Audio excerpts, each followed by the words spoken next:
What's up guys, welcome back to the channel. It's been a little bit since we seen this truck here. This is my custom micro monster truck. I designed this truck a little over a year ago, I believe, just hoping that these would take off, whether it was my design or another person's design or a manufacturer, didn't really matter. I just thought a micro solid axle monster truck was something the hobby really needed. And it looks like they really have been taking off recently. Been seeing a lot of posts on Instagram of some other 3D printed chassis and some aftermarket parts and stuff like that. And I'm really happy to see that. This truck is awesome for playing around indoors like you've seen me do on the channel before. In the last video that I posted on this truck, I finally figured out resetting the ESC to get the truck to have better power, better startup power, and a little more power on the launches, I guess. But the motor's still getting really hot. Since the beginning, a lot of the stuff on this truck has been kind of trial and error for me, and this was another thing. If you remember, I've been through like 3 sets of electronics now. It's quite pricey, but I just want this truck to work right, and hopefully, if anyone else wants to build trucks like these, I can give you a final solution.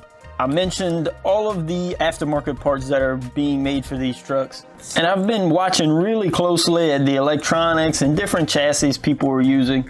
Something I found recently specifically that I wanted to try out was I seen Tony over at CCXRC had been using this Furitek stuff. I'm not sure if I'm pronouncing that right, but their motors and ESCs seemed really nice in the trucks. There's a lot of tunability. So I went over to their website and picked up some stuff. So I ended up picking up their Rocketman transmission with the Godzilla motor, and also picked up a Lizard 30 amp ESC. This is the Lizard Pro with the Bluetooth, so I should be able to connect it to my phone and do some tuning and stuff to get that launch power and different things like that to see how the truck can perform. You can see I already have some of the wires unplugged on my truck right now, and that's because I did a couple of little test fits. And we got to do a couple of things to make this motor and new transmission fit in the truck. So let's get into that. So with the original transmission out, this is the easy part. I just have 3 screws to undo, and the new Furitek transmission is going to actually screw straight to this original base plate that I made. There's no modification needed here at all.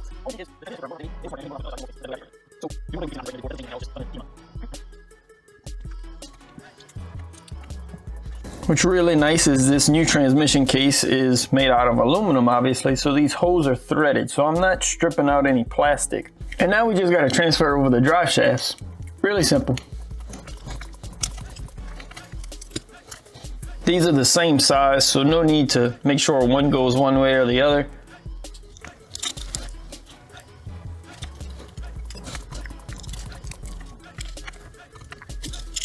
And now we can get this mounted in the truck.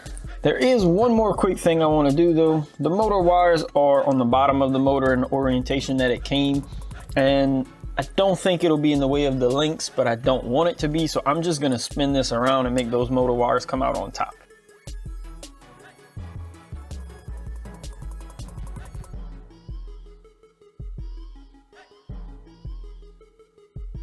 So now that looks great. Seems like it's going to work awesome.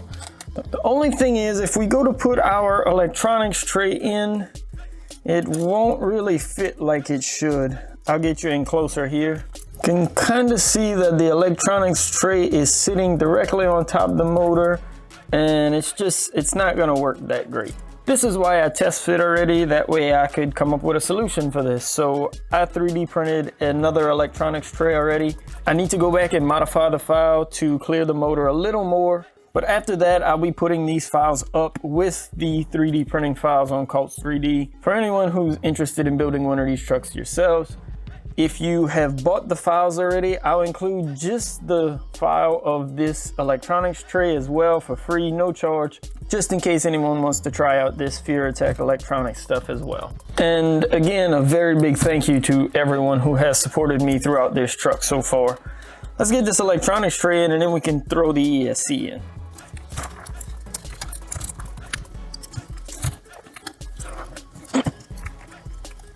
So with the electronics tray in, we clear the motor now, no big deal at all. The suspension still works as it should. It looks like if I bottom out all the way, I am touching the motor with the links. I'm not sure if you can see that. But at the same time it's hitting the motor, the axle is also hitting the servo. So that is my limit there. Nothing damaging at all there, no binding, no limiting. So now let's get this ESC in so we can test this thing out.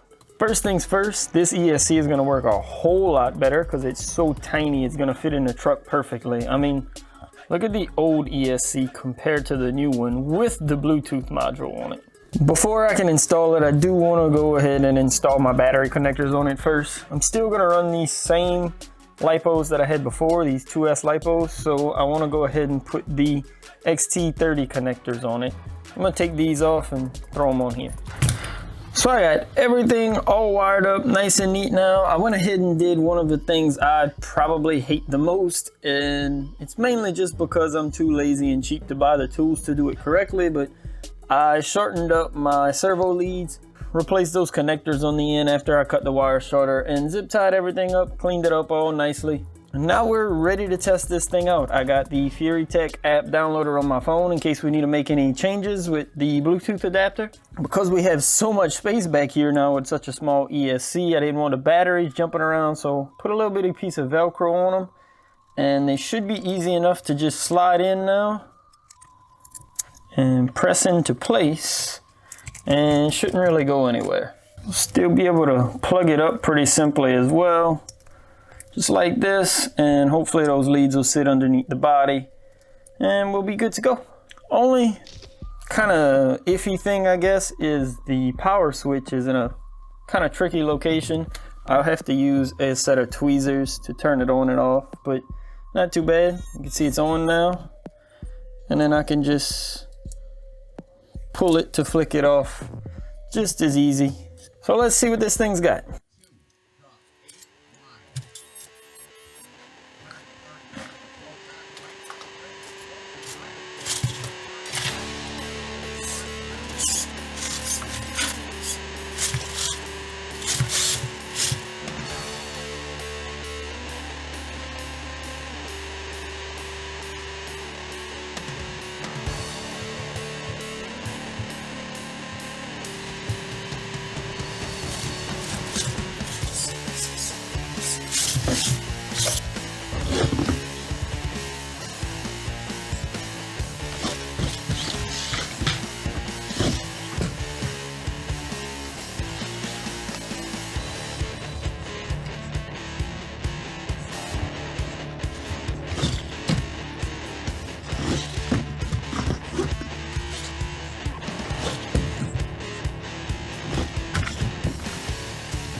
Wow, that's a lot of power. We definitely gonna have to turn this thing down a little more. You saw me turn it down already, but it needs to be turned down some more because we shattered a drive shaft. You see the front drive shaft just spinning around there.